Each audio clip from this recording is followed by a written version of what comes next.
Pemirsa, perbuatan keji sejumlah oknum pegawai rumah sakit yang membuang pasien miskin diduga juga melibatkan sejumlah pejabat RSUD Cokro-Dipo.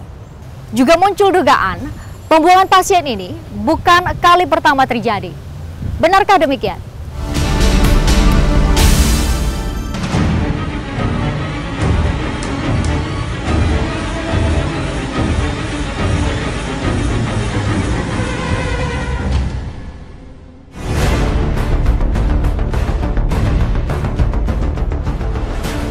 Setelah memeriksa para tersangka, terungkap aksi yang dilakukan oknum pegawai rumah sakit umum daerah Dadi Cokro-Dipo ini diketahui oleh atasan tersangka.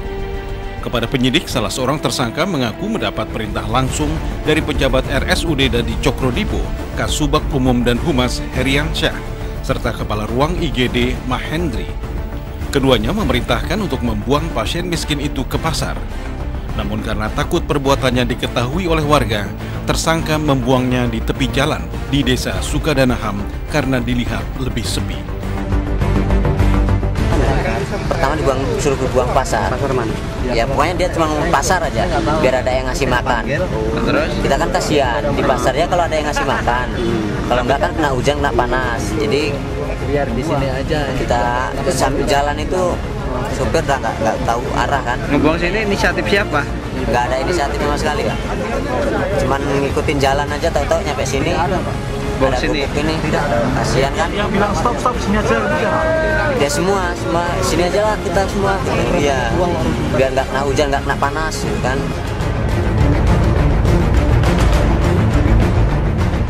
Dalam prarekonstruksi yang digelar oleh Polrestabes Bandar Lampung, terlihat 4 orang oknum pegawai rumah sakit itu secara bersama-sama membawa korban dalam ambulans.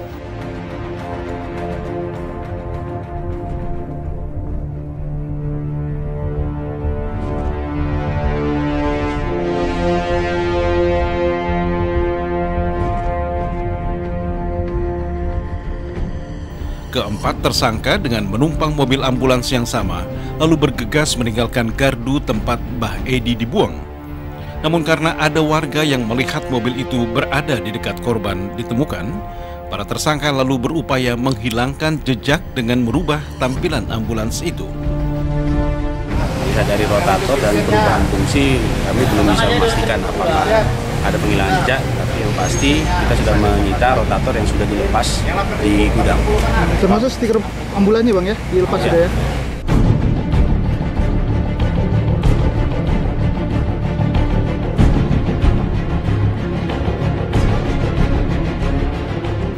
Tersangka mengaku melakukan itu disebabkan korban kerap membuat onar dengan berteriak-teriak karena menderita sakit jiwa.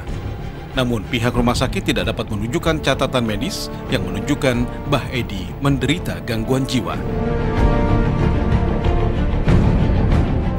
Kasus ini membuat Wali Kota Bandar Lampung yang membawahi RSUD Dadi Cokro-Dipo langsung mengambil tindakan terhadap 2 pejabat rumah sakit yang diduga terlibat dalam aksi keji ini.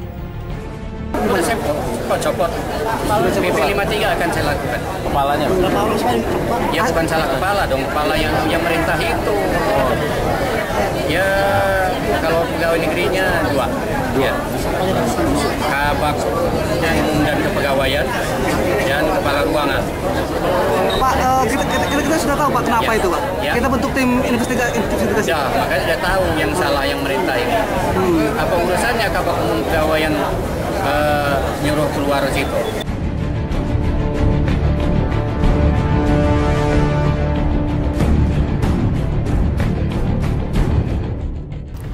Pemirsa, saya tidak habis pikir.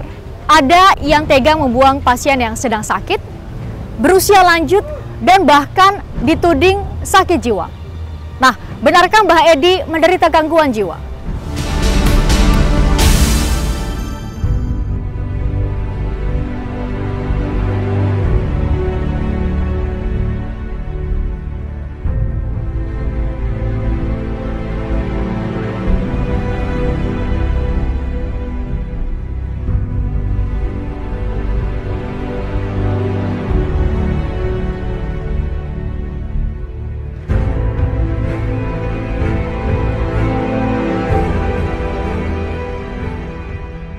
Inilah rumah di Kecamatan Kedaton, Bandar Lampung, tempat Suparman alias Mbah Edi tinggal selama 3 tahun terakhir.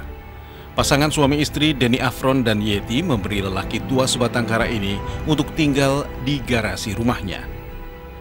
Keluarga ini juga memberi makan mendiang Mbah Edi layaknya sebagai anggota keluarga. Saat tim industrian mendatangi rumah ini, Denny sedang bekerja dan mengantarkan barang, sementara istrinya sedang keluar kota. Meski sudah berusia lanjut, namun Mbah Edi tidak segan-segan mengeluarkan tangannya untuk memotong rumput atau memijat warga. Atas jasanya ini, mendiang mendapatkan uang, namun ia tidak menentukan jumlah besarannya. Berapa lama di sini? Nggak ngerti ya, Pak. Kalau 2-3 tahun ada. Gitu ya. Dia nggak ada keluarga? Nggak ada keluarga. Kesehariannya gimana dia? Hah? Kesehariannya gimana? Ya, dorong-dorong di sini, kadang-kadang ngurut-ngurut.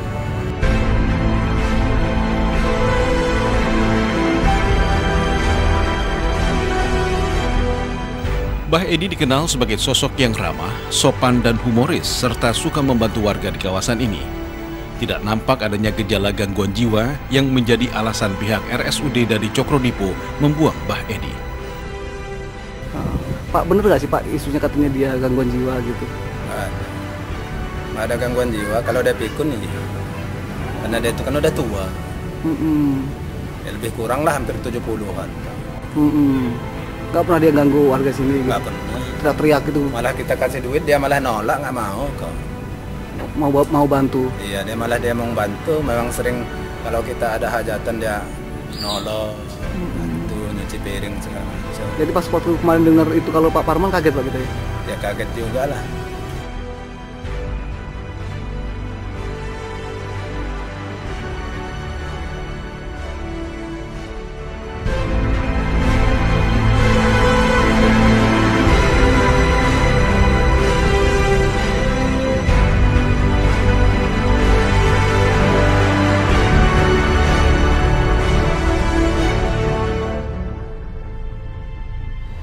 Pemirsa, usai pesan-pesan berikut ini kami akan kembali dengan informasi mengenai tanggapan sejumlah pihak terkait kasus pembuangan pasien ini.